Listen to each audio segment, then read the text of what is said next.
Guys, कैसे हैं आप लोग। आज मैं आपके शेड्यूल के अनुसार आरओ भाग 1 क्लास 11th सीबीएसई का चैप्टर्स लेके आई हूँ, जिसमें आज मैं बताने जा रही हूँ आपको काव्य खंड के बारे में। At first I am sorry for that because क्योंकि 11th का वीडियो का जो शेड्यूल है वह सैटरडे को पड़ता है और एज ए टीचर सैटरडे आते आते या तो मुझे कुछ ना कुछ विशेष काम हो जाते हैं बेटा, या फिर मैं बाहर चली जाती हूँ, इसलिए कभी कभी आपकी वीडियो मैं नहीं डाल पाती हूँ। लेकिन अब कोशिश मेरी रहेगी कि मैं आपके एकेडमिक सेशन जब आपका लास्ट होते होते मैं आपके कोर्स भी कंप्लीट कर दूँ, तो सभी क्षमा करेंगे मुझे, लेकिन मैं डालूँगी ज़रूर, मैं आपके सहयोग में खड़ी रहूँगी ज़रूर, ठीक है। और 100% मेरी कोशिश रहेगी कि आपका सेशन लास्ट होते होते मैं आपको कंप्लीट करवा दूं, ठीक है बेटा। तो आज आरओ भाग 1 क्लास 11th के काव्य खंड में कबीर के पद 2 पहले पद की चर्चा मैं पिछले वीडियो में आपसे कर चुकी हूँ। पूरा कवि परिचय और पूरी व्याख्या पद 1 की मैंने आपसे बताई थी, और उसी क्रम में मैंने ये बताया था कि यह पद कहाँ से लिया गया है, कहाँ से संकलित है। आज भी हम थोड़ा सा संक्षेप में जान लें पद परिचय और इसकी व्याख्या, ठीक है। तो ये पद परिचय के रूप में यह कबीर वाङ्मय खंड 2 शब्द से लिया गया है, जिनको जयदेव सिंह एवं वासुदेव सिंह द्वारा संकलित एवं संपादित किया गया है, ठीक है बेटा। अब पद परिचय के रूप में हम देखें आगे में कि और इसकी व्याख्या हम जाने कि ये पद 1 की चर्चा हम कर चुके थे। पद 2 में कबीर के पद आप जानते हैं, कबीर मैंने आपको परिचय में बताया है, आप पहले से भी जानते हैं कि यह निर्गुण धारा के कवि थे, नहीं, और ये फक्कड़ स्वभाव के थे। फक्कड़ स्वभाव मतलब किसी भी बात को स्पष्ट तरीके से निडरता के साथ कह देना। और ये निर्गुण ब्रह्म के थे, तो ये किसी विशेष भगवान को नहीं मानते थे, निराकार रूप में उनकी पूजा करते थे और आत्मा को सर्वोपरि मानते थे, ठीक है। और क्या कहते हैं, इन्होंने आत्मा परमात्मा का जो एक रूप है, एक ही में समाहित है, उनका इन्होंने इस पर विशेष ध्यान दिया। इन्होंने मैंने परिचय में बताया था। तो इस पद के माध्यम से यह बता रहे हैं कि एक शक्ति है जो पूरे विश्व को चला रही है, नहीं तो फिर ये जो बाह्य आडंबर है और ये जो पागलपन है लोगों का कि ये मेरा भगवान, यह मेरा भगवान, इस रीति से पूजा करो तो तुम भगवान को पालोगे, उस रीति से पूजा करो तो तुम भगवान को पालोगे, यह देखकर उन्हें आश्चर्य लगता है कि सब कुछ समझते हुए भी इंसान ऐसा क्यों करता है। और डायरेक्टली वो इस बात को कहते हैं कि जग एकदम से पागल हो गया है, नहीं ऐसा क्यों कर रहा है, जबकि वास्तविकता उसे पता है, हर तरह से पता है, तो फिर वह ऐसा क्यों कर रहे हैं। तो पद के माध्यम से हम जाने व्याख्या के रूप में ये कौन सी बात कह रहे हैं और किस तरफ हमारा इशारा कर रहे हैं, ठीक है। और कबीर में एक बहुत ही विशेष गुण था। क्या गुण था? उन्होंने कभी कलम को छुआ नहीं, लेकिन उन्होंने इतने करीब से वास्तविकता को देखा, यथार्थ को देखा, और जो रियलिटी है उसको जो महसूस किया, और उनको बताने का जो उनका अंदाज था वह एकदम स्पष्ट था, एकदम क्लियर वे में था बेटा कि ये है रियलिटी, वास्तव में ये है। और अगर इनकी बातों को हम समझे और उनकी बातों पे माने तो फिर हमें सही ज्ञान प्राप्त होगा, ठीक है। वो ज्ञानाश्रयी शाखा के थे, इसलिए उन्होंने हर तथ्य में ज्ञान का दर्शन दिया। यह ज्ञान उन्होंने पूरे क्या कहते हैं साहित्य को और पूरे विश्व को एक संदेश के रूप में दिया, ज्ञान के रूप में, कि यह सही है, यह रियलिटी है, ठीक है। संतों देखत जग बौराना, संतों देखो जग क्या हो गया है, बौरा गया है, यानी पागल हो गया है, उसे अपनी शुद्धि ही नहीं है कि वह क्या कर रहा है, ठीक है। साच कहो तो मारन धावे, अगर सच बात उनको दिखाओ तो वह मारने को दौड़ते हैं कि तुम मुझे बताने वाले कौन, मैं जो कर रहा हूँ वही सही, और झूठ बोलूँ, झूठ का आडंबर रच के उसका मुंह पोछूं तो हमारी बात बड़ाई करते हैं और मेरी बात को मान जाते हैं। यानी सच का चेहरा दिखाओ कि ये तुम गलत कर रहे हो, तो वो कहेंगे कि कैसे, मैं गलत हो ही नहीं सकता। और झूठ लगाकर आप उसका मुंह पोछिए, हाँ हाँ हाँ आप जो कर रहे हैं सर बहुत अच्छा, बहुत अच्छी बात, तो क्या करेंगे, लोग मान जाएंगे। तो क्या सच में लोग बौरा नहीं गए, पागल नहीं हो गए हैं? सब चीज़ समझते हुए भी ऐसा क्यों? आगे देखिए, नेमी देखा धर्मी देखा प्रात करे स्नाना। बहुत सारे नियम करने वाले देखे, बहुत सारे धर्म करने वाले देखे जो प्रातः स्नान करके नियम और धर्म का पालन करते हैं, लेकिन वे वास्तविकता से कोसों दूर हैं। यानी कि वह जो बाह्य आडंबर के रूप में जो धर्माचरण हम करते हैं उनकी तरफ वो कटाक्ष कर रहे हैं। सीधे तरीके से वो बात कह रहे हैं कि ऐसा होना उचित नहीं है। आगे देखिए, आत्म मारी पखाने पूजे उन्मो कछु नहीं ज्ञाना। अपने आत्मा के भाव को वो नहीं समझ रहे हैं। आपके अंदर जो आत्मा बैठकर हमें सही राह दिखा रही है, सही पथ प्रदर्शक रूप में है, उसे हम ध्यान नहीं दे रहे हैं और किसे पूज रहे हैं, पत्थर को पूज रहे हैं। नहीं, पत्थर में उस भगवान को खोज रहे हैं और अपनी आत्मा को नहीं पहचान रहे हैं। आत्मा जो होती है, इन्होंने आत्मा की जो शक्ति है उनका उन्होंने विशेष वर्णन किया है कि सब कुछ हमारे अंदर ही निहित है और आत्मा हमेशा हमेशा अच्छा संकेत देती है हमें, लेकिन हम ध्यान नहीं देते। यहाँ पर आत्मा की सार्थकता को वह दिखा रहे हैं, उनमें कुछ भी ज्ञान नहीं है। डायरेक्ट वो कह रहे हैं कि उनमें कुछ भी ज्ञान नहीं है। बहुतक देखा पीर औलिया पढ़े किताब कुराना। तो हिंदुओं पे उन्होंने पहले कह दिया कि प्रातः स्नान करके पत्थर को पूज रहे हैं, खूब नियम धर्म कर रहे हैं, फूल चढ़ा रहे हैं, बिलपत्र चढ़ा रहे हैं, अगरबत्ती दिखा रहे हैं, धूप दिखा रहे हैं, आदि आदि। अब मुस्लिम भाइयों पर वह कटाक्ष करते हुए कह रहे हैं कि बहुत से मैंने पीर देखे, बहुत से औलिया मैंने देखे जो बड़े बड़े किताब पढ़ जाते हैं, बड़े बड़े कुरान पढ़ जाते हैं, लेकिन फिर भी उन्हें वास्तविक ज्ञान की प्राप्ति नहीं होती। तो उनके तरफ वह स्पष्ट इशारा कर रहे हैं। कै मुड़ी तदबीर बतावे उनमें वही जो ज्ञाना। नहीं, वह उल्टी बात को ही सीधा बता देते हैं, अपने शिष्य को उसी का प्रचार करते हैं जो बात जिसमें सही बात नहीं होती, और आखिर उनमें जो ज्ञान होगा वो अगले को तो वही बताएंगे ना। इससे क्या हो रहा है, स्थिति बहुत बिगड़ रही है। खुद बड़ी बड़ी किताबें पढ़ के, कुरान पढ़ के उन्हें वास्तविकता का ज्ञान नहीं हो पाता और लंबी लंबी बखान वो करते फिरते हैं, ऐसा नहीं ऐसा, ऐसा नहीं ऐसा। तो क्या होते हैं, लोग मतिभ्रम हो जाता है, बुद्धि उनकी क्या हो जाती है, भ्रष्ट हो जाती है। वो इधर उधर भटकते फिरते हैं कि सही क्या, वास्तव में सही क्या, लेकिन अपने अंदर की बात को वह नहीं सुनते। इस तरफ कबीर जी इशारा कर रहे हैं। आसन मारी डिम्ब धड़ी बैठे मन में बहुत गुमाना।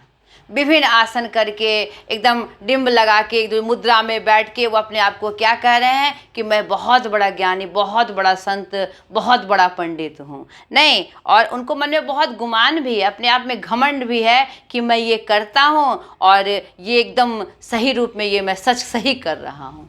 जबकि उन्हें पता है कि ये आसन लगा के बैठने से, डिम्ब धर के बैठने से उनकी प्राप्ति नहीं होगी। ईश्वर की प्राप्ति का मतलब क्या, मनुष्यता को सही, मतलब मनुष्यता की सही प्राप्ति है, मानव को सही मार्गदर्शन, ताकि आने वाली पीढ़ी सही रूप से आगे बढ़ सके। नहीं, लेकिन हम तो वो दिखा ही नहीं रहे हैं, हम तो उल्टा ही रूप दिखा रहे हैं और उनको भ्रम में डाल रहे हैं। वह समझ ही नहीं पा रहे हैं क्या सही और क्या गलत।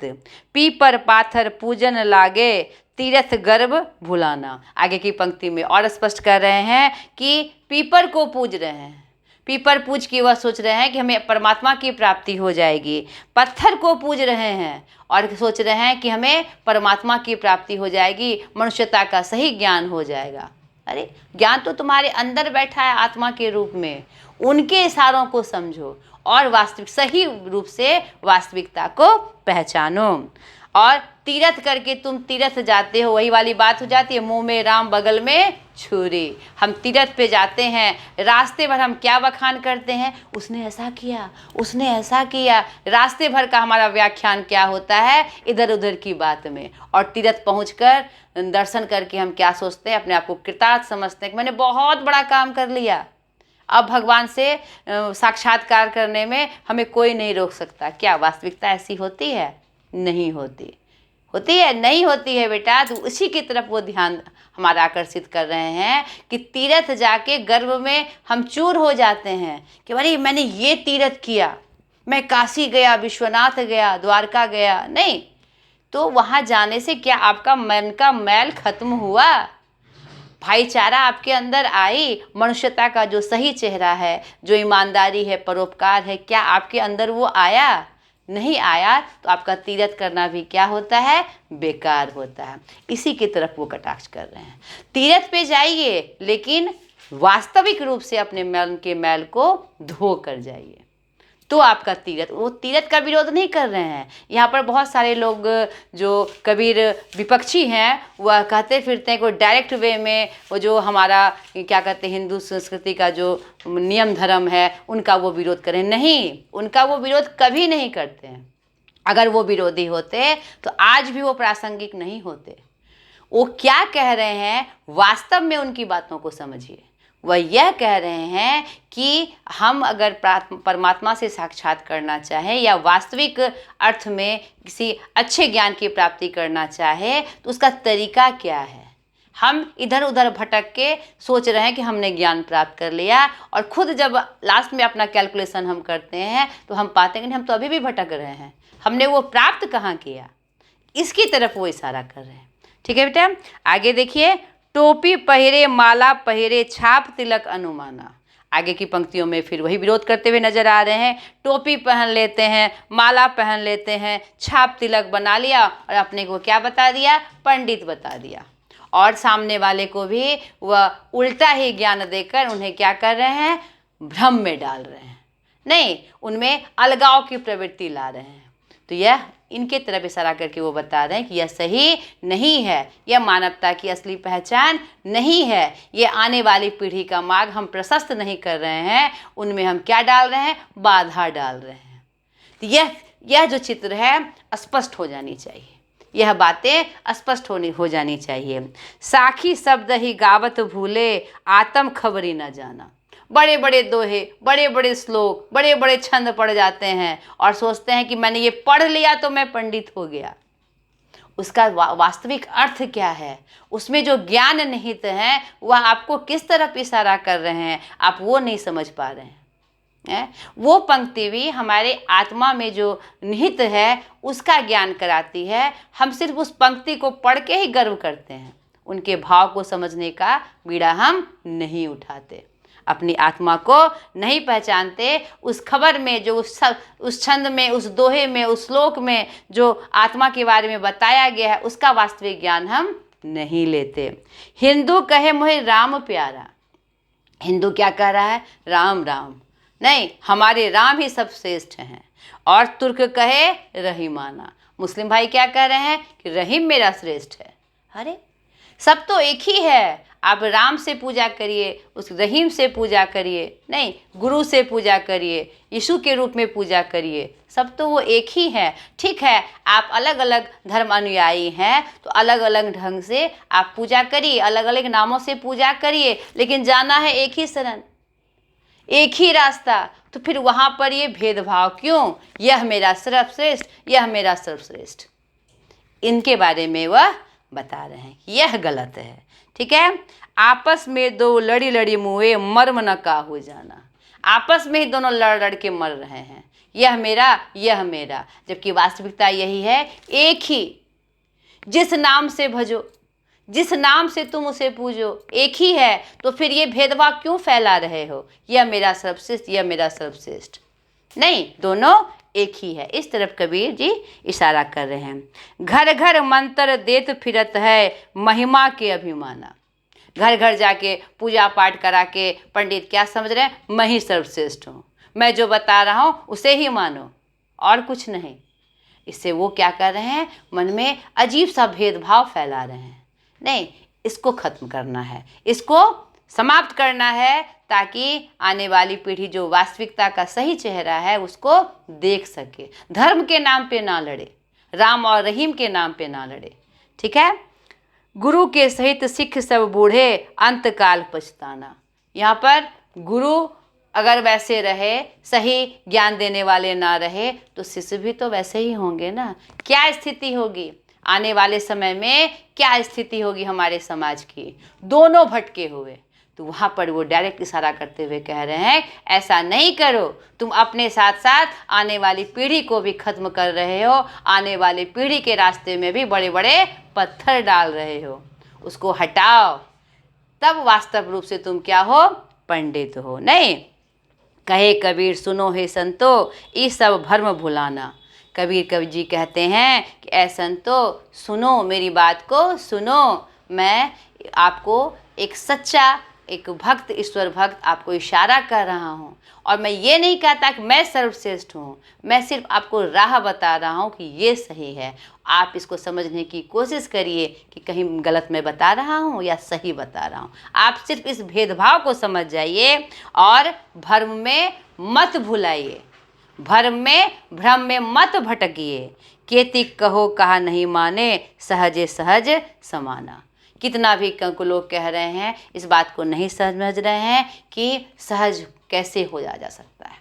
एक सही रूप में जीवन यापन करने का क्या दर्शन है, उस सही मार्ग को मनुष्य नहीं पहचान पा रहा है। तो कबीर कहता है, हे मनुष्यों, हे संतों, समझो, जल्दी ही समझो, ताकि अपना भी आप सुधार कर सको और आने वाली पीढ़ी का भी सुधार कर सको।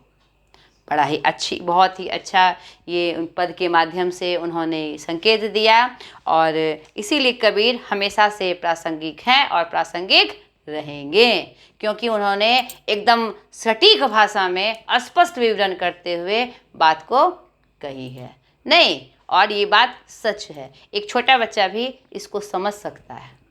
नहीं, हम बड़े होकर क्या हो जाते हैं, भ्रष्ट हो जाते हैं, बुद्धि भ्रष्ट हो जाती है हमारी, ये सही ये गलत का आकलन करने लगते हैं, जबकि ये एकदम स्पष्ट है और यही सच्चाई है। ठीक है बेटा, तो ये दूसरे पद की व्याख्या भी मैंने आपसे कर दी। अब छोटा छोटा प्रश्न है, मैं आपको उसके तरफ भी इशारा कर देती हूँ, ज़्यादा समय नहीं लगेगा। अभ्यास के रूप में आप दोनों पद की व्याख्या अच्छे से पढ़कर, समझकर, क्या कहते हैं, उनके भावों को समझिएगा, उनके अर्थों को समझिएगा। चाहे जिस तरह से प्रश्न हो आप उनको क्लियर कर सकते हैं। मैं अभ्यास में भी आपको थोड़ा इशारा कर दूं। पहला प्रश्न है, कबीर की दृष्टि में ईश्वर एक है, इसके समर्थन में उन्होंने क्या क्या तर्क दिए हैं। तो प्रथम पद में अगर आपको याद होगा तो ये दोनों पद का मिला के प्रश्न अभ्यास है। तो मैंने आपको बताया था कि कैसे वह एक सर्वशक्तिमान शक्ति का पक्ष ले रहे हैं और की दृष्टि से कि एक ही ईश्वर है। कैसे, तो उन्होंने तर्क बताया था कि हम तो एक एक करी जाना, दोई कहे तिनके को दो जग जिन नाहिन पहचाना। एक ही पवन है, एक ही पानी है, नहीं, और एक ही ज्योति है, एक ही ईश्वर है जो पूरे विश्व को प्रकाशमान कर रही है।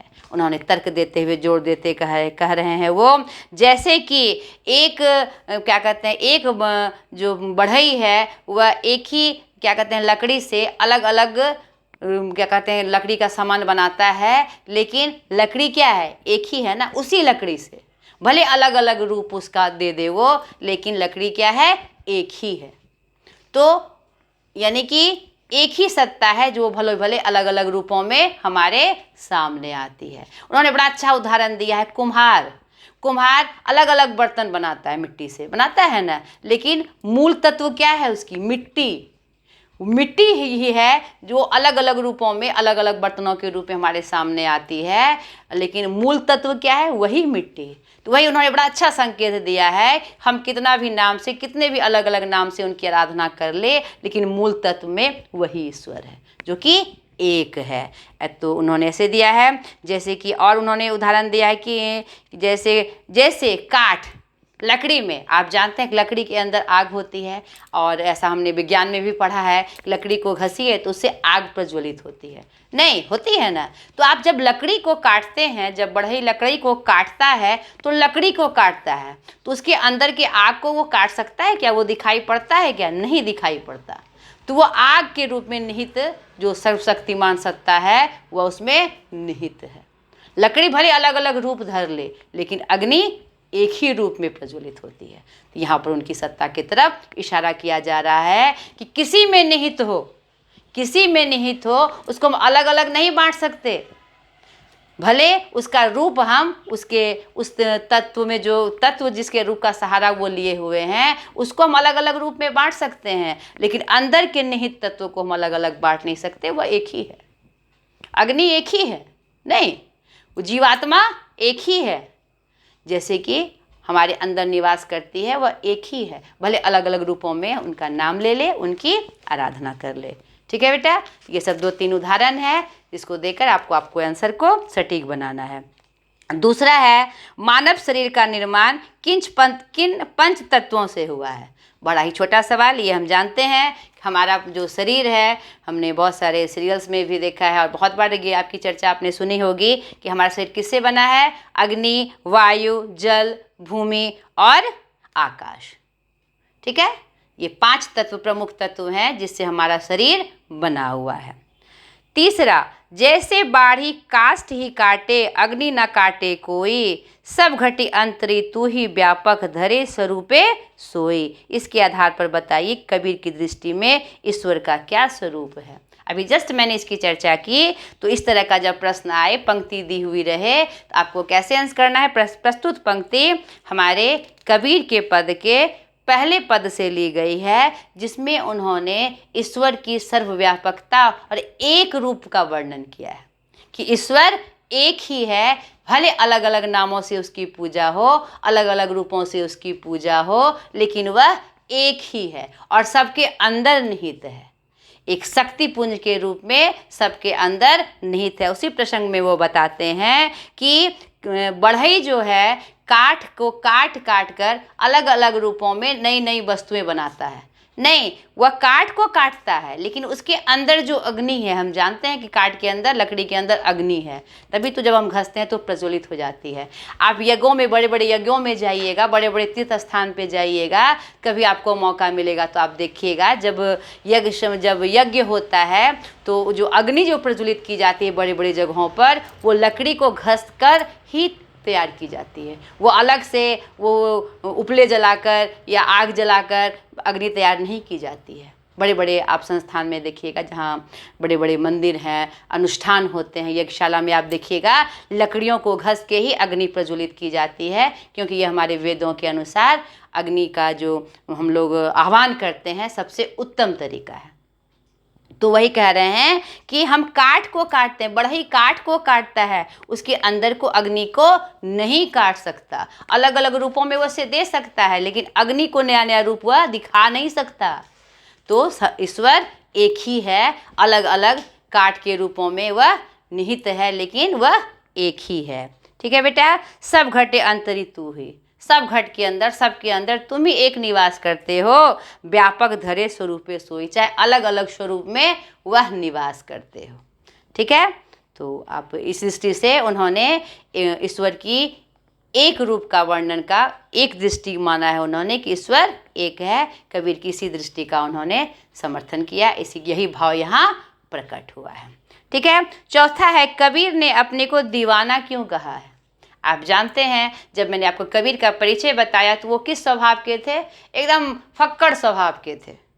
उन्होंने ज्ञान की प्राप्ति कैसे की? एक तो उन्होंने यथार्थ से, प्रकृति के मतलब बहुत करीब जाकर, और दूसरा साधुओं के समावेश से, उनकी मंडली में बैठकर उन्होंने ज्ञान का।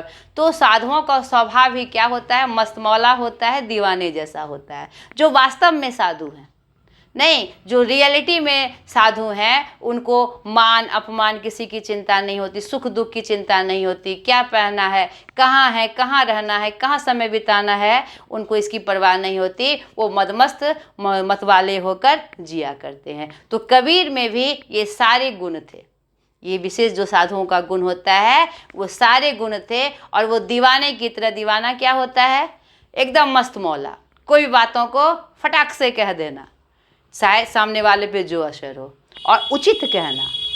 जो दीवाना होता है वास्तव में वह उचित कह जाता है, चाहे वह हंसी का रूप हो, चाहे वह दुख का रूप हो। इसलिए कबीर ने अपने आप को क्या कहा है? दीवाना कहा है। 5वां प्रश्न, कबीर ने ऐसा क्यों कहा कि संसार बौरा गया है?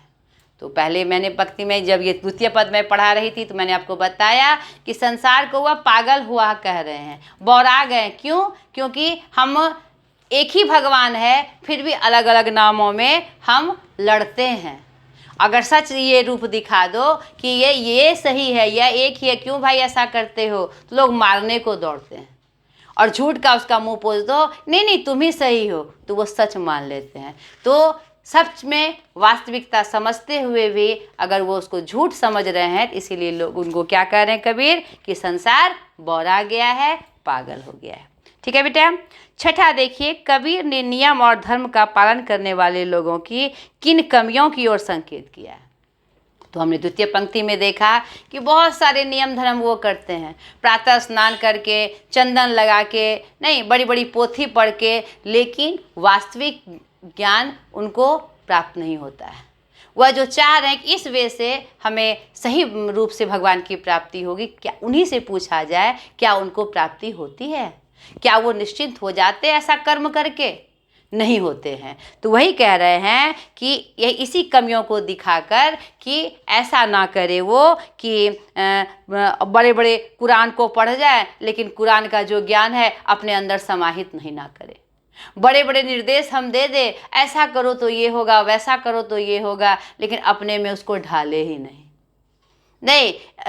ईश्वर एक है, हम जान रहे हैं, हम पर एक अगर हम किसी भी धर्म ग्रंथ में यह नहीं लिखा हुआ है कि राम अलग रहीम अलग, किसी भी धर्म ग्रंथ में नहीं, सब में बताया गया है ईश्वर की सत्ता एक। तो अगर आपने उसे पढ़ा है तो उसके वास्तविक अर्थ को बताइए, क्यों बहका रहे हैं लोगों को? इन सब कवियों की तरफ कबीर ने संकेत किया है। 7वां है, अज्ञानी गुरुओं की शरण में जाने पर शिष्यों की क्या गति होती है? अधकल गगड़ी छलकत जाए। जिसमें खुद ही पूरा ज्ञान नहीं है तो वो सामने वाले को क्या ज्ञान देंगे? ये तो समझने की बात है कि जो अज्ञानी गुरु हैं तो शिष्य उनके पास जाएगा तो उनसे जो उनको ज्ञान प्राप्त होगा वह अधूरा होगा और सही रूप में नहीं होगा, तो वह क्या होंगे? भटकेंगे। उनको सही से वास्तविक का ज्ञान ही नहीं होगा और उनके संपर्क में जो आएंगे उसे भी वह उल्टा ही ज्ञान देंगे और विरोध करने पर वो क्या करेंगे? लड़ेंगे नहीं, भटकेंगे और समाज में एक गलत प्रचार चला जाएगा। तो यह जो सही रूप से अच्छा नहीं है, हमारे आने वाली पीढ़ी के लिए अच्छा नहीं है। ठीक है। 8वां प्रश्न है, ब्रह्म आडंबरों की अपेक्षा स्वयं यानी आत्मा को पहचानने की बात किन पंक्तियों में कही गई है? उन्हें अपने शब्दों में लिखो। तो आप देखिएगा द्वितीय पद में स्पष्ट रूप से कहा गया है, सखी शब्द ही गावत भूले, आत्म खबरी न जाना। नहीं, गुरु कहे कबीर सुनो हे संतो, इस सब मर्म भुलाना, केती कहो कहा नहीं माने, सहजे सहज समाना। 2-3 पंक्तियों में आत्मा का जो विशेष रूप है वो सामने लेकर आए हैं हमारे कबीर जी। यहाँ पर देखिए, जहाँ पर उन्होंने एक ईश्वर की बात कही है वहाँ भी उन्होंने आत्मा का प्रचार किया है, और इस पंक्ति में तो स्पष्ट उन्होंने कह दिया है कि क्या कह दिया है? साखी शब्द ही गावत भूले, आत्म खबरी ना जाना। और नेमी देखा, यहाँ सच कहे तो मारन धावे, झूठ कहे पतियाना, नेमी देखा धर्मी देखा, प्रातः करे स्नाना, आत्म मारी पखान नहीं पूजे, उनमें कछु नहीं ज्ञाना। इस पंक्ति के माध्यम से वो स्पष्ट कर रहे हैं और कि बाह्य आडंबर हम करते हैं, पत्थर को पूज रहे हैं, क्या कहते हैं, नियम धर्म कर रहे हैं, बड़े बड़े नियम अनुष्ठान कर रहे हैं, लेकिन आत्मा जो सही संदेश हमें दे रही है, सही प्रदर्शक मेरी बनी हुई है, हम उनके तरफ ध्यान नहीं दे रहे हैं। बड़े बड़े श्लोक हम बखान कर रहे हैं और आत्मा की खबर हम ले ही नहीं रहे हैं। तो इन 2 पंक्तियों के माध्यम से वो स्पष्ट बता रहे हैं। ठीक है, पद 2 में। तो यह था आपका प्रश्न अभ्यास बच्चों। तो आप इनको पूरा कर लीजिएगा। ग्रामर में इसमें विशेष रूप से अभ्यास में कुछ आपका नहीं दिया हुआ है। इनमें जो शब्द छवि है उसको भी आप ज़रूर देखिएगा, ताकि आप जो पद की व्याख्या जब करें खुद से या परीक्षाओं में, तो आपको उन शब्दों के ध्यान से आपको स्पष्ट हो जाए इस पंक्ति का क्या मतलब है। ठीक है बेटा, तो आशा करती हूँ कि आज का ये आपको टॉपिक बहुत अच्छा लगा होगा। ये बहुत अच्छा प्रसंग भी था और अभ्यास के बारे में भी मैंने सारा कर दिया है। तो आज तक के लिए इतना ही। पुनः मैं आपसे कहती हूँ कि मुझे सपोर्ट करें और आगे बढ़ने में मेरे चैनल को आप सब्सक्राइब करवाएं। आपने तो कर ही दिया, तभी तो आप मुझे देख पा रहे हैं। आप शेयर करके और मुझे सपोर्ट करें बेटा। आज तक के लिए इतना ही। बाय।